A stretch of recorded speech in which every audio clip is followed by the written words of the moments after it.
Every morning before most people even wake up, the world has already shifted. Markets move, governments signal, alliances tighten, and conflicts escalate. If you're not paying attention, you'll mistake noise for clarity. Today, we're going to break down what changed overnight, and then we're going to talk about something bigger unfolding in Mexico that most headlines are oversimplifying.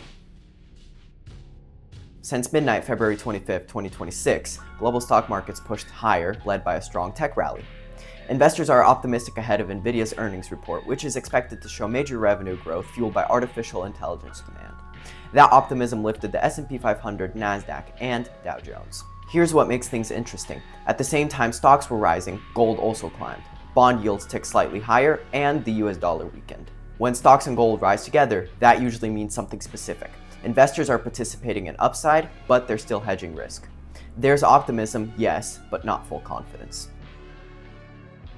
Gold continues to move higher partly because of tariff uncertainty and geopolitical tension, particularly around the ongoing diplomatic friction between the US and Iran. Gold is what money moves into when trust isn't complete. It's quiet insurance. Meanwhile, analysts are moderating expectations for Indian equities in 2026. Foreign investor confidence is being weighed down by geopolitical uncertainty, even though domestic institutions are helping support valuations.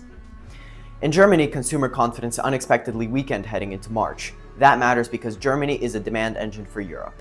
When consumers pull back there, it can ripple outward. Australia's central bank admitted that monetary policy decisions are becoming more difficult. That's central banker language for we're navigating uncertainty with no perfect answers.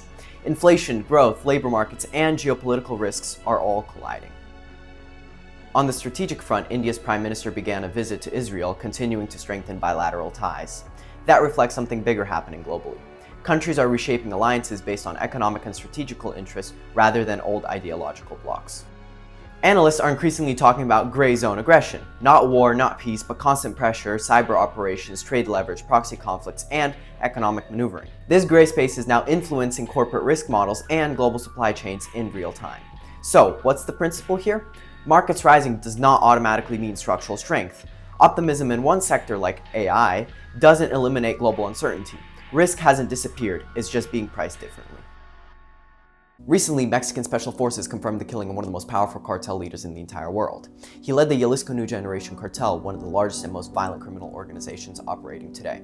On the surface, that sounds like progress. But systems don't disappear when one individual is removed. In fact, after his death, violence spiked. Why, you might ask? Because when a power structure loses its head, it doesn't instantly collapse. It destabilizes, loyalists retaliate, internal fractions compete for control, and rivals attempt to seize territory.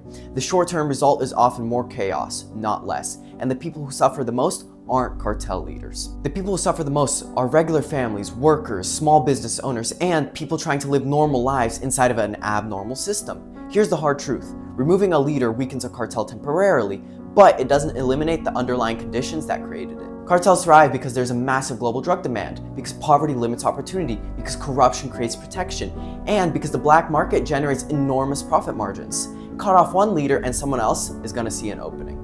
This isn't just a Mexico problem, it's a cross-border economic loop. Demand in one country fuels supply in another, money flows back, weapons are purchased, violence escalates, and the cycle continues. So when you see headlines about cartel violence or burning cars, understand that you're not watching random chaos. You're watching a power vacuum inside a larger system that hasn't changed. The same lesson from the markets applies here. Don't confuse surface events with structural reality. Stocks can rise while risk exists. A cartel boss can fall while the system that empowered him remains.